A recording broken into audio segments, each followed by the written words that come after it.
Welcome back, everyone, to more Screaming into the Endless Void with me, the Wise Hoopo. Today is our obligatory manabase video. After all, you can't have a deck without lands. From Jump Street, I want to say two things. First, and I'm saying it out loud this time, I am aware of the cost of cards. I personally am a proud believer in the concept of proxying what you want to play and buying what you think is pretty. However, for our gambling addicts in the crowd, after Lorwyn releases, it'll officially be cheaper to get any full land cycle, other than duels of course, than it is to buy a single play booster box. Even then, you should see this video as a way to get the most bang for your buck, not a reason you should spend money that you do not have. Second, this video is not about how many lands you should run or the exact cycles worth running. YouTubers much better at math than I have figured those things out for you. And yet, in my experience, even when presented with these mathematical proofs, people rarely listen. That is what this video is about. Specifically, the various reasons people do not build their decks with the mana bases that those decks deserve. To start, I want to establish why having a good mana base is desirable. On an intuitive level, not casting your spells is generally considered not very fun, and in fact, quite frustrating. However, for me, this has to do with what I said in my last video about setup, that a crucial part of any deck having agency is having a solid bedrock it can rely on. To elaborate on that here, generally the ways you express yourself in a game of Magic the Gathering is by casting novel spells or using cards in ways unique to your specific deck and playstyle.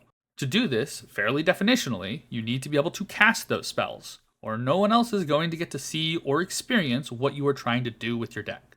In a greater sense, I personally believe that being able to make choices about what you want to cast also increases your expression. Even more so because these are decisions that you are personally making in the moment. This is why much of my deck building advice focuses on increasing agency. For our purposes here, though, both of these ideas are pointing towards the same concept, wanting a good mana base, since it both allows you to cast more spells and a more diverse arrangement of spells at the same time. If it's so self-evident, why don't people do it? In their video on the matter, 33elk points out a big reason is that a common belief is that mana bases are boring. This is the first sentiment that we're going to push back on, but from a slightly different angle than them. To explain, when I teach new players, I always tell them that the color system in Magic exists to create an interesting tension in deck building. That the more colors that you play, the more options that you'll have, but the more your mana will struggle. Thus, I've always found it fun to get away with a greedy mana base. Feels like I'm pulling one over on the game, that I'm getting all my freedom of choice of my colors, but none of the punishment of my bad mana. This is how I encourage you to think about it. Not just making a mana base that functions, but making the perfect mana base to cast the cards in your deck. This then makes something as mundane as the printing of a new land cycle go from a neat addition if you pull it, to a carefully weighed trade-off of utility and other duels to see if you can possibly spare the slot, making it so that your mana base is just as carefully tooled and crafted as the rest of your deck. This loops well into our next point, that many people see mana bases as separate from their decks, a means to an end for casting their spells. But it's not separate, it's like 40% of your deck. Your mana base should be directly integrated into your strategy, just like everything else. A style of deck that shows off how powerful this can be is Landfall. Many people complain that Landfall shouldn't be rewarded for just playing its lands, which it needs to do anyways. I say you should flip that reading on its head, i.e. that you should have every deck get advantage out of its lands, since it's going to be doing that anyways. A good example is my Aurelia deck, which integrates its lands into its overall ramp strategy. Does this by running lands that both reduce its overall land count and tap for more than one mana. This allows the white catch-up ramp to always be active, and its land untappers to be 2 or even 3 times as effective, creating a Boros deck that can make 15 mana by turn 6. Even pushing your basic land count as high as possible can be a considered decision. Pre-COVID, I used this to optimize my fetch lands with cards like Azusa and Crucible of Worlds to guarantee 3 land drops a turn. Or you can use it to turn on incredibly powerful ramp cards that run out of targets in more dual-heavy mana bases. Still, these are both focusing on your ability to cast stuff. Let's see the utility that our lands can fill in the other roles of our deck. MDFCs have been talked to death in this, but are by no means the end-all be-all. Any Voltron player can tell you the plethora of games they've won with Rogue's Passage, but if they're in Boros, they also have Stun Home to give them redundancy for Double Strike. And if you're an aggro deck, you can get haste from 4 different lands at this point. Talon Gates of Mangara might be the shiny new piece of protection on the block, and it deserves it. But Plaza of Heroes has been giving me equivalent blowouts since Dominaria United. With all this utility, you might be tempted to run so many lands you start flooding. Even there, you're covered with an array of draw for every kind of deck. God, lots of lands, and we barely scratched the surface, but hopefully it proves that any deck has lands useful for its game plan. Even if you're making some funny Bracket 1 art deck, the joke is infinitely funnier if your basics are contributing to the BIC just as much as your other cards. To acknowledge the irony, I'm aware. I'm the guy who made this video not a month ago, and now I'm telling you to play 3 mana, tap, and draw a card. This is where we go back to the above statement of getting value out of what you are doing anyways. A substantial part of the cost of a card is the fact that you have to draw it, and that it's taking up a deck slot that another card should take its place. If you were to eliminate these costs by, I don't know, putting it on something you were going to play anyways, let's say a land, the rate of that card's effect can be much worse, as the cost of the card is much lower. For proof of this, reference all of the companion bans. Gigantha is a 5 mana, basically vanilla 5/5, and it still had to be banned in Pioneer and Modern, because it didn't have the cost of being drawn. Our next opponent to properly built mana bases is the ancient nemesis of statistics, negative cognitive bias. To explain, I've had many conversations with deck builders who are legitimately trying to optimize their decks, and they fully understand my above points. However, they'll get a couple of games in, maybe some playtests, and they'll hit 3 lands in a row, completely stalling out. They use this to conclude that they're running too many lands and cut down. This seems logical at first, but falls apart when you realize that if you have 32 lands in your deck, you are still statistically likely to have 1 pocket of 3 somewhere in your deck every single time you shuffle. In simpler terms, no matter how many lands you cut, this problem will persist. In my experience, the actual problem these players are having is a lack of card draw. To prove this out, we'll simply consider the situation where you have 3 lands on top of your deck and nothing to do in your hand. If you're drawing 1 card a turn in this situation, that's 3 turns of doing nothing, which I agree will stall out most decks and cause them to lose. Contrarily, if you're drawing just 2 cards a turn, you'll still drop 1, but by the next turn you're up and running again. On top of that, in the second scenario, you're going to hit all 3 land drops, giving you 3 extra mana on all your following turns for no mana cost. Also, remember from the above section, drawing lands and drawing gas should not be mutually exclusive. This shows that the real solution to the problem isn't cutting those lands, but it's drawing more cards and having lands that do more.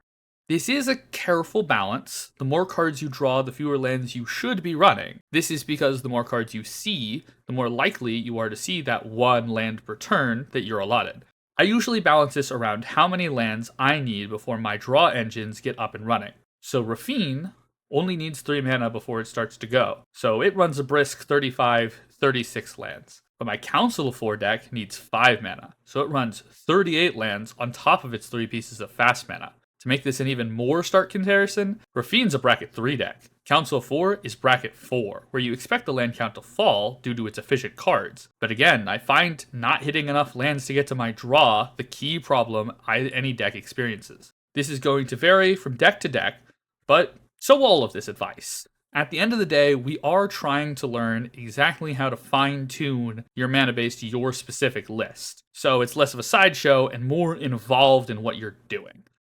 Before we get into my final point, if you've liked what you've seen so far, I'd really appreciate it if you liked, subscribed, or checked out the channel. This is my 3rd video, and I've appreciated all the support I've seen so far. If you want to talk to me, my blue sky is in the description, and if you want to see any of these lists, all their mox fields will be down below, as well as my profile for any other lists you'd like to check out.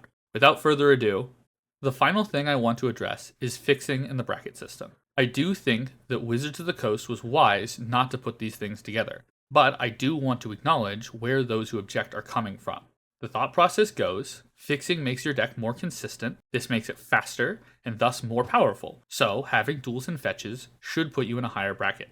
As an argument, it makes sense, because it mirrors a lot of the reasons we use for telling new players to invest in their mana base. However, we're falsely conflating consistency with power. This is a common misconception brought over from the competitive side of Magic, where 12 rounds of consistent winning performance is what your deck was judged by. But here in Casual Commander, you're lucky if you get 3 rounds, and you're more judged by fitting the vibe than whether or not you won. A better framework for this experience of power is floors and ceilings. This has us looking at the best and worst games you can reasonably expect from your deck. We do this because these are the games that are most likely to cause game balance problems with your pod.